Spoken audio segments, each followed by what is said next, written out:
Greetings and good day, everyone. Welcome to another episode of PNT Cinema Talk. My name is Paul Dulong, and I have to apologize for anyone who was expecting more episodes last week. I had every intention of filming more, but life certainly got in the way of that. So for those of you who actually have been watching every episode, I do apologize.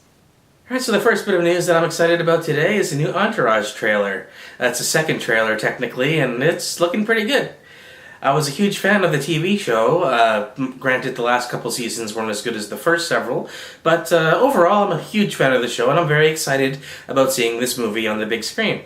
I certainly miss being able to hang out with these guys on a weekly basis, because that was the best part of the show. It was just living vicariously through the lives that they were living in these Hollywood situations. But just the thought of actually being able to go to the theater and spend money to see Vincent Chase, E, Turtle, and of course Johnny Drama on the big screen, that just makes me happy. I'm looking forward to it, even though it's not your traditional big box office summer blowout film. I think it's going to be fun to watch. At least I'm hoping it will be. And from the trailer, it looks like a lot of the same celebrity cameos that have showed up during the series are going to pop up during the movie as well. Part of me kind of hopes that Sasha Grey will make an appearance. For those of you who don't know who Sasha Grey is, you're just going to have to Google that for yourselves. Just make sure you're over 18. But I thought her addition to the series was very interesting, as short-lived as it was, and it proved that she had some acting chops, as well as other talents she may or may not be known for. Although there is nothing confirming that she's in the film, so it's just wishful thinking at this point. However, there are an awful lot of other people in the movie that I'm going to be very excited to see. And of course, this is Mark Wahlberg's show anyway. He's like one of the major producers on it, so it's a no-brainer that he's going to make an appearance as well. But realistically, it's all about Vinny. And Ari. I like Ari. He's my favorite character on that show, I have to admit. But yeah, to see these people on the big screen makes me excited and happy. But how does it make you feel? Did you watch Entourage? Did you like the show? Did you like it enough to spend money on the movie of it? I'd really like to know if you're going to go. Okay, so next up is some news regarding Star Trek 3. This makes me kind of happy, because even though this movie has been undergoing a lot of changes, I'm really starting to like what I'm hearing. Okay, so Roberto Orci, who wrote the first two films in the series, was originally going to write and direct this one, but he is out, and so is his screenplay. Hey, Simon Pegg looks to be taking over the screenwriting of this film, and Fast 5 director Justin Lin is going to be directing. So Simon Pegg is saying that pretty much everything about Roberto Orci's original draft is being thrown out altogether, and they're tackling the script from scratch. And the best thing I'm hearing about Simon Pegg's take on this is that he's saying it's going to capture the original spirit of the TV show. This makes me happy, because I have to say that the very first two Star Trek films in this series did not really remind me of Star Trek all that much. The first one was a great fun movie. The second one, not so much. I really think that was a waste of everyone's time. Although I have spoken to people who did really enjoy the Star Trek Into Darkness, but a lot of those same people have never seen Star Trek II, The Wrath of Khan. So that explains that. I think there are very few people who have watched Star Trek The Wrath of Khan that actually ended up liking Star Trek Into Darkness, because it just totally took away everything from that movie. I mean, I thought the whole point of reinventing the franchise was to do something different. If they're just going to remake every damn movie, then what's the point? I have no interest in that whatsoever. We already have those movies, and, you know, some of them are better. Another interesting piece of news regarding this film is that Idris Elba is being reported by Variety to be actually in talks to be the villain in this film. They're not saying who the villain is going to be, although much online speculation is suggesting Klingons, but that's just online speculation. Everyone at the studio is tight-lipped as hell, and they ain't saying anything. All I know is I just hope that this is a step forward instead of backward. But what do you guys think? Are you happy for the new Star Trek movie? Do you like the news you've been hearing? Did you like the second one? Am I being too hard on it? I'd love to hear what you think in the comments section below. Alright, so next up is Arnold Schwarzenegger is in a zombie movie, and it actually looks pretty damn awesome. Go see my movie. I'm begging you. No one's on Expendables 3. I need the money. I'm not the governor no more. Go see my movie. Oh boy, I really should have practiced that before trying it. Oh well. Moving on. Yeah, this movie looks really great. Do we really need another zombie movie when there's so many in the market? Well, when they look like this, yeah, I think we do. This is definitely going to be a new game changer for Arnold, that's for sure. Because this is unlike any other movie I've ever seen him in. He's taking a very serious, dramatic role. But this looks a little bit more than your regular zombie-type film. It kind of borrows a lot from that 28 Days Later vibe, where it's more of a virus than it is actual flesh-eating zombies, although I'm sure there's going to be some biting in there as well. But, more importantly, from the looks of the trailer at least, is that this is really a movie about a father saying goodbye to his daughter. And that's some heavy material for Arnold to take on, something he's never really had to do before. Normally, like in Commando, he takes out everybody on the friggin' island just to get his daughter back. Arnold is showing his age a bit, but I think this is going to be a role that elevates him as an actor. Better late than never. Go Arnie. I support you. And go see the movie. Go see Terminator Genesis. It's spelled wrong, but it doesn't matter. Because if you go on the internet, everything is spelled wrong. Go see my movie. Go see it. Go see the ball. Alright, enough of that. Sorry. Alright, and since it's Monday, that means it's weekend box office results time. Let's see how everyone spent their money at the box office this weekend. Coming in at number 1 is the DreamWorks film Home. That made $54.0 million in its opening weekend, which is pretty impressive considering I haven't heard of it until now. It certainly has not been buzzing on the internet. I do not have cable, so I'm sure it's all over the TV, but as far as the internet news sphere goes, this kind of flew under the radar, so for it to still make $54 million its opening weekend, that's pretty impressive. Its worldwide total is up to $101 million. I guess I was living under a rock for that. Coming in at number 2 is Get Hard. That made $34.6 million in its first week of release. Alright, number 3, the Divergent series Insurgent brought in an extra $22 million this weekend, and its worldwide total is up to $180 million. Okay, coming in at number 4 is the movie Cinderella, which brought in $17.5 million, and its worldwide total is an amazing $336.22 million. That movie's doing well, and I still haven't seen it. I know, I feel bad. Okay, and rounding off the number 5th spot is a movie called It Follows, which made $4.02 million, and once again, this is another film I have not heard of. I guess you can tell where all these marketing dollars are going. The television. Alright, so that's your weekend box office review. Let's move on to the next topic.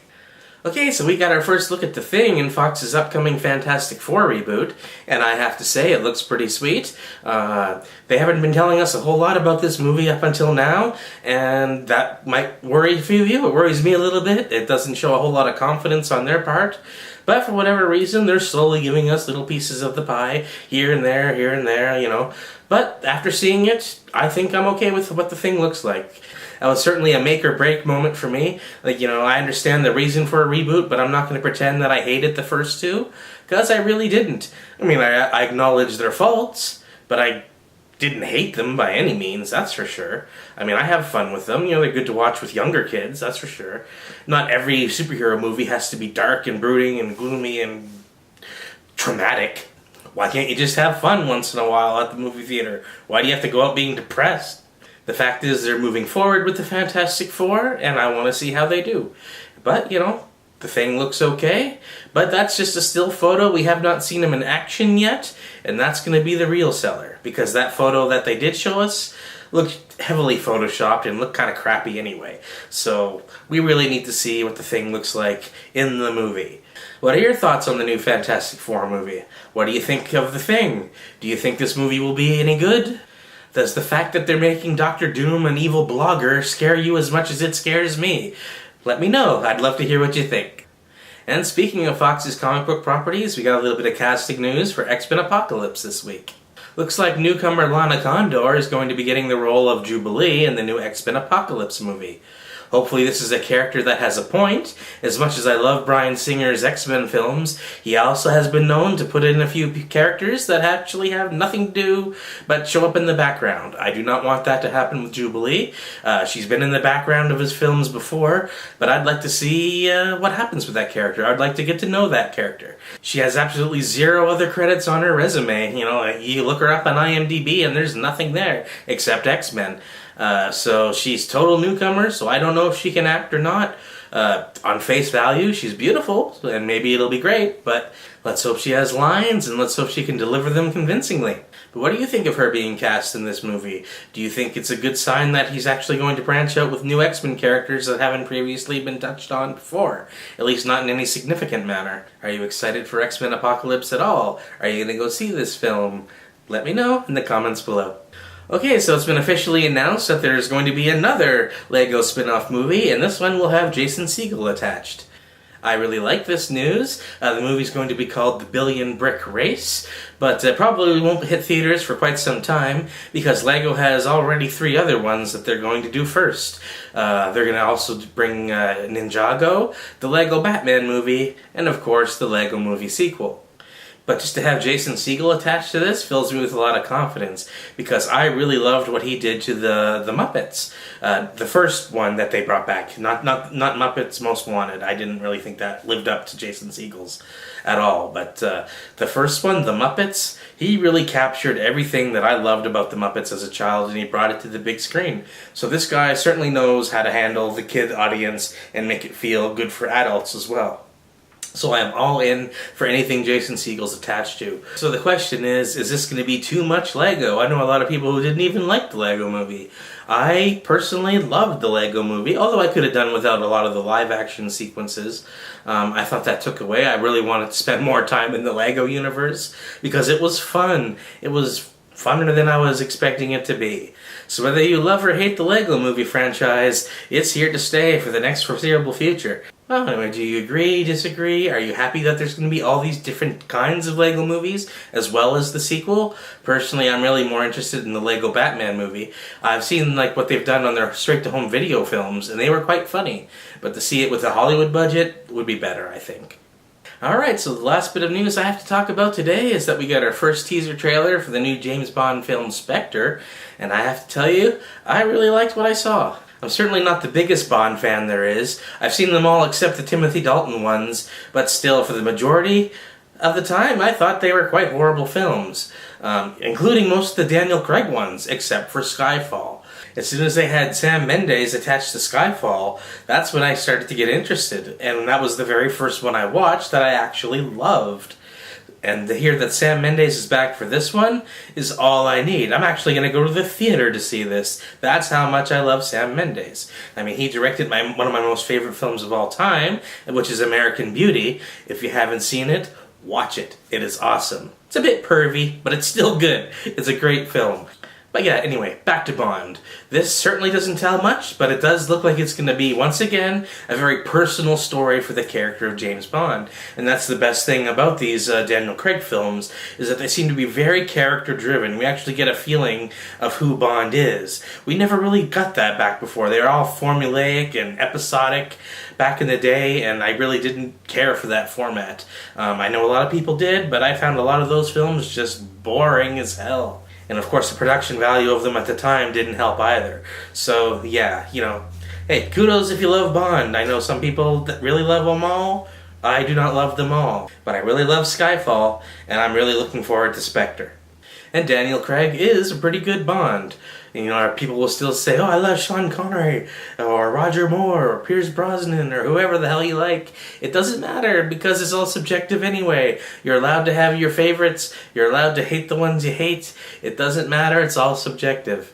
But my 2 cents on the matter is, Daniel Craig. Because as long as Sam Mendes is telling them what to do, I'm going to be watching it. Alright, so what do you think? Are you excited for the new Bond movie coming out later this year? Are you actually going to go see it in the theater, or are you going to wait for video? Please let me know in the comments below. Alright, so that about does it for today. Once again, I apologize for being late with it. It just couldn't be helped. There are renovations going on in the building that's been screwing with my work schedule.